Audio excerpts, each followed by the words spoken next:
right, Java. Well, one of the uglier games of the week, but you were talking about it off air. The Titans edge out the Patriots, but Drake May creating some miracles at the end.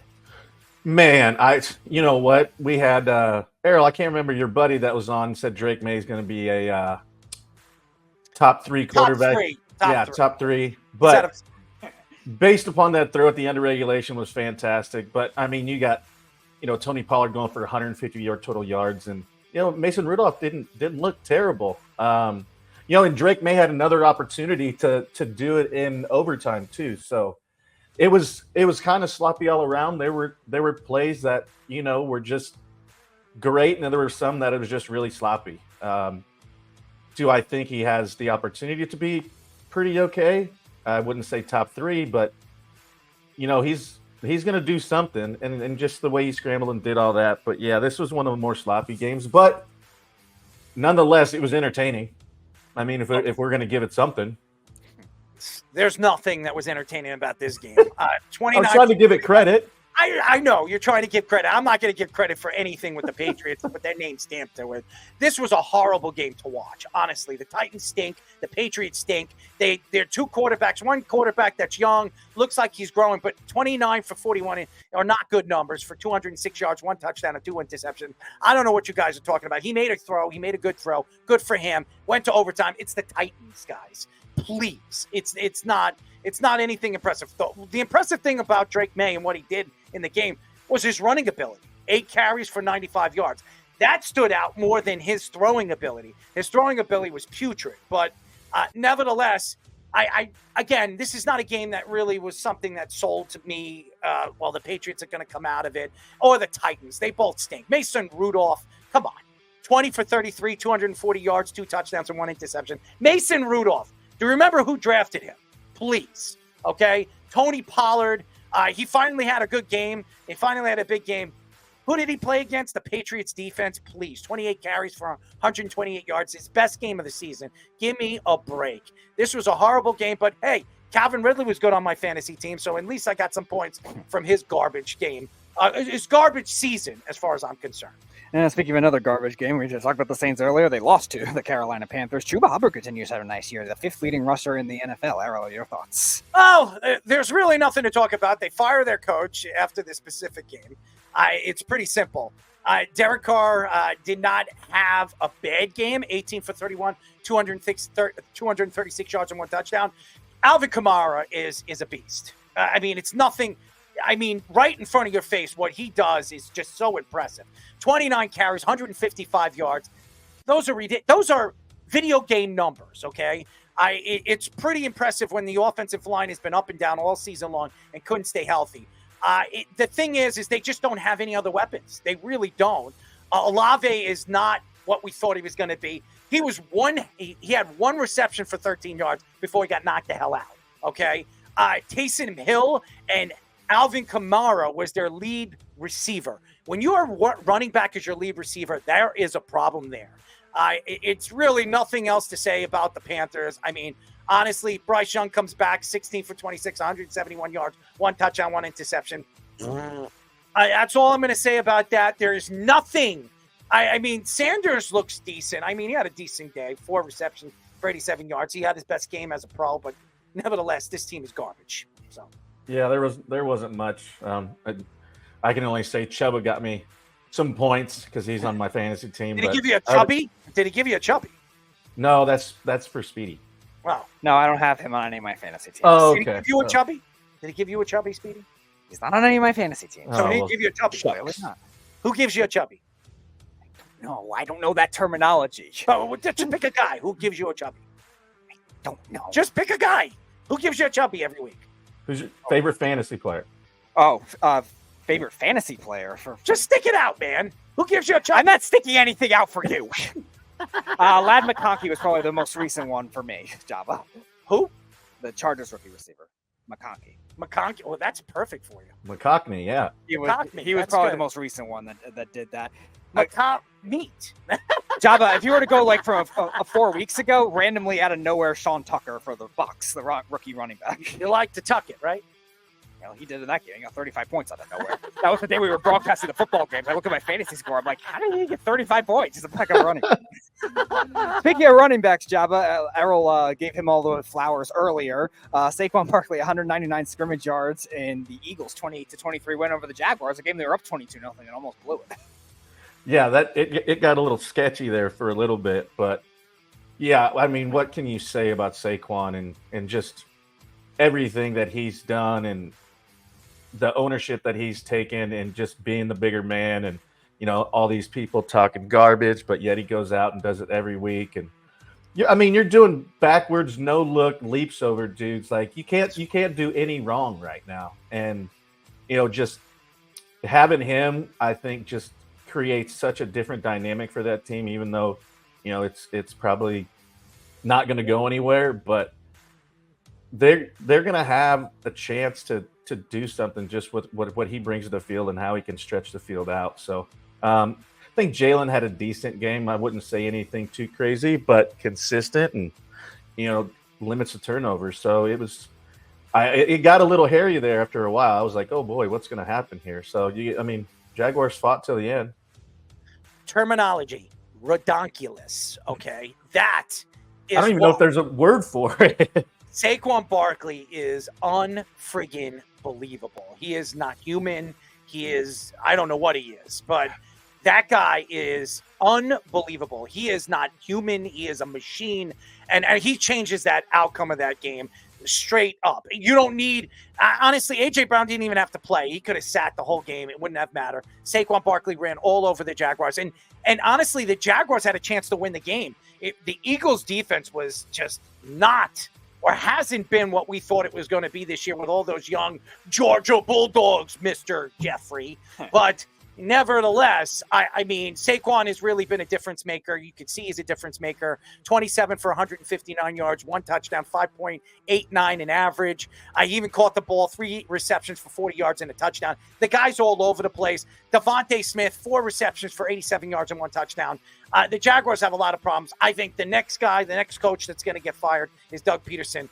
Trevor Lawrence, 16 for 31, 169 yards, and 2 interceptions. This guy was the number 1 pick. Everybody thought that this guy was going to be the next Andrew Luck, the next Peyton Manning. This guy's the next, I'm not going to say it on live radio. You know what I think he's the next woman in the NFL. This guy is not going to cut it anywhere. He's a backup quarterback at best.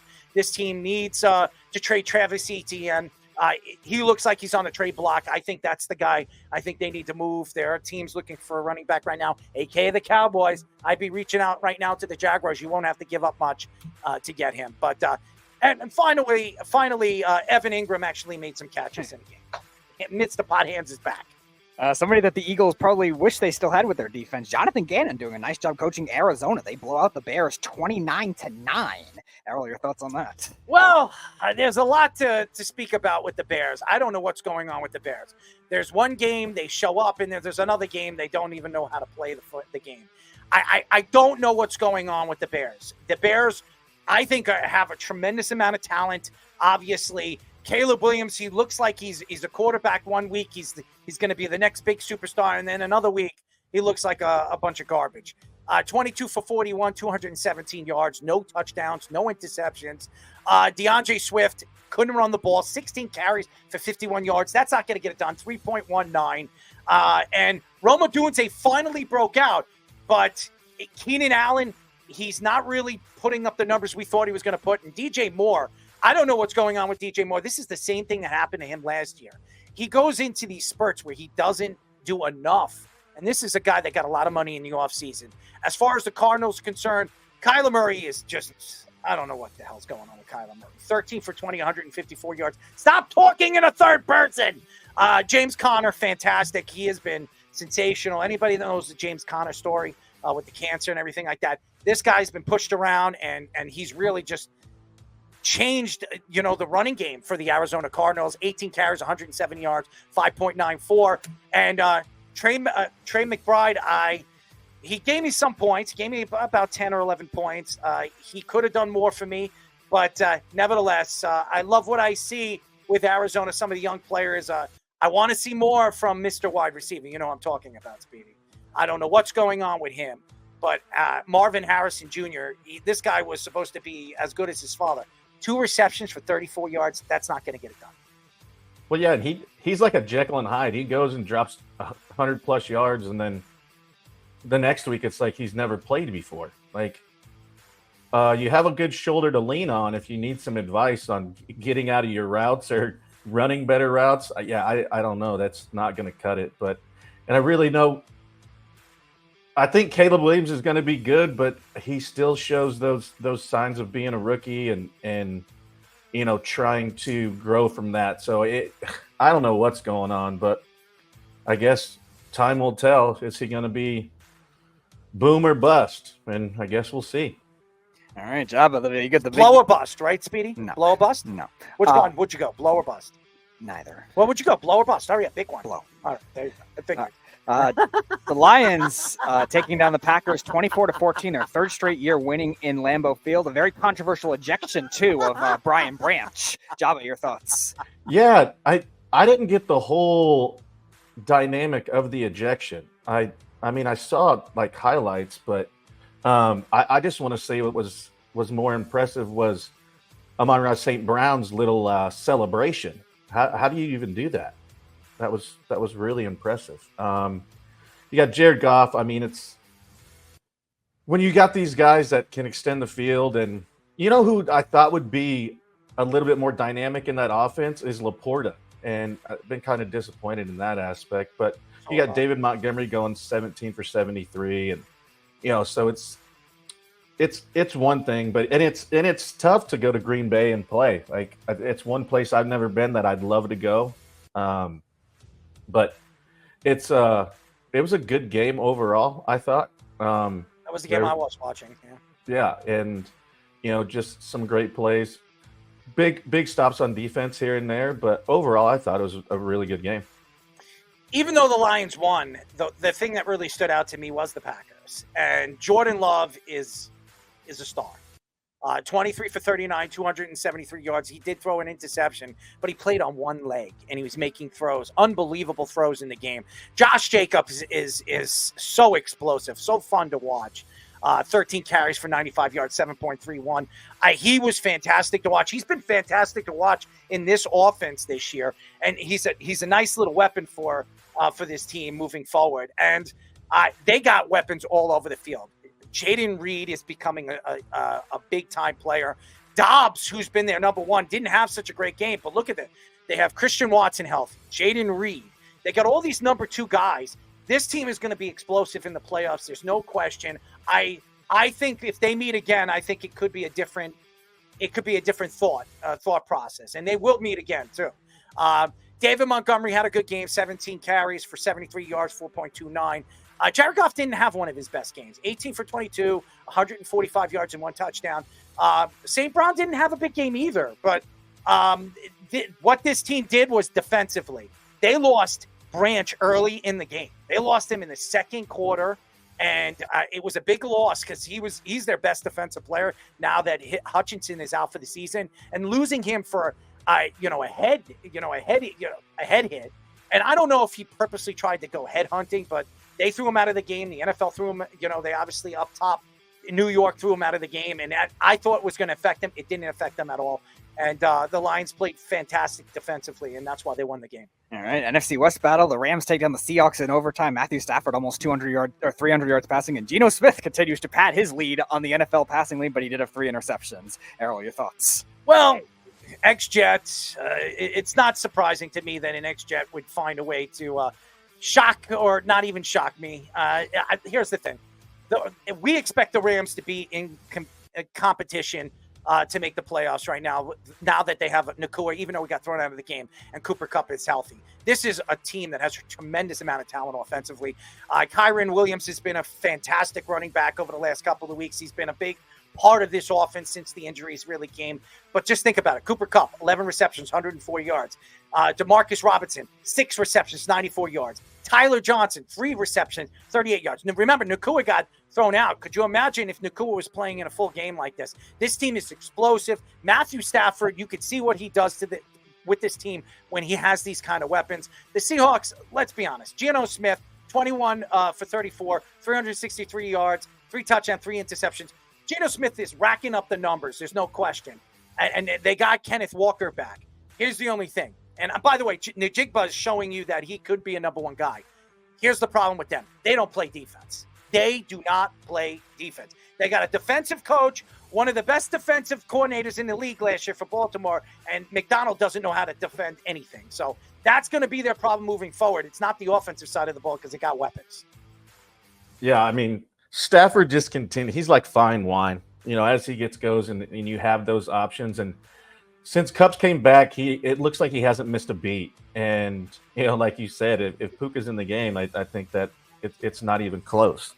And so, like, Geno's going to be Geno. He's going to get you 300 yards. He's my fantasy quarterback, but he's also going to get you some turnovers and whatever. So, and Njigba, I think he's showing signs of it. And I think they have an opportunity, but it'll be. I'd like to see more out of Tyler Lockett, but I think he's kind of been past his prime at this point. So, we'll see how if Geno can hold that up, and then if Stafford can get that at 4-4 right now, and the Seahawks are at 4-5, there's some work to do. That's for sure. All right, last game, a battle of 2 ex-Jet quarterbacks, Sunday Night Football. The Sam Darnold-led Vikings beating the Joe Flacco-led Colts, 21-13. Big game for Justin Jefferson, 137 yards, and Brian Flores continues to make his mark with that Vikings defense. Java. Good old Errol. Does this make you feel good when just Jets keep going against each other? No, it doesn't. Makes me sick. Let's not forget about Rams offensive coordinator Mike LaFleur. Oh gosh, yes. Sam Darnold has been impressive, and it's nice when you have Justin Jefferson to throw to. That's for sure. But I just think with the things that they're going to try and do, I think Darnold can get him there. Is their defense going to be able to hold up? That's kind of a question for me. But it's watching Flacco just go out and be precise and do that. I mean, obviously Darnold had 3 touchdowns for 290, but also 2 interceptions, and other than that, it's it was kind of very ho hum on both sides, other than Justin Jefferson. Yeah, just a little ho hum. I like that. So yeah, I mean, it was. Speaking of ho-hos, right? Yeah, ho-hos. We're talking about ho-hos. I like yo-yos. Yeah. So yeah, I mean, there was nothing that really stood out other than Justin Jefferson being Justin Jefferson, honestly. Yeah, Sam Darnold didn't have one of those sensational games. Even though when you look at the numbers, 28 for 34, he threw 2 interceptions. There's no question. I think the problem is Sam Darnold. The defense, Brian Flores is a good defensive coordinator. I think he'll figure it out. He'll draw up a lot of schemes that are going to be able to defend against the better offenses. Justin Jefferson's sensational. There's really nothing bad to say about Justin Jefferson. I think he's just fun to watch. And by the way, Justin Jefferson threw a pass. 22 yards, by the way. I haven't seen that. So he could do everything. He's fun to watch. Aaron Jones fits like a glove with this team. He really does. 21 carries for 64 yards. Nothing really that really stands out, but it's fun to watch. And Josh Oliver, they're getting enough offense. And we haven't even seen Jordan Addison really explode yet. I think they're explosive, but their defense, I think, is what's going to save them moving forward. I think Brian Flores will be a head coach next year for somebody. I think he's going to get an offer. I think he's a sensational coach. As far as the Colts are concerned, Joe Flacco, 16 for 27, 170 yards in interception. Jonathan Taylor did not have a good game. Jonathan Taylor needs to run the ball over 100 yards every game if this team is expected to play and win. If your leading wide receiver is Josh Downs and you're not getting enough from Michael Pittman, who had 1 reception, 14 yards, you have a problem. And there is a lot of problems right now in Indianapolis. And by the way, their secondary sucks. It stinks. And you watched it against Sam Darnold. He picked them apart. Sam Darnold picked a secondary apart. So that's all I'm going to say about that. Indianapolis has a lot of problems defensively. Offensively, they should be able to make enough plays. They need to get Jonathan Taylor more involved. So there you go.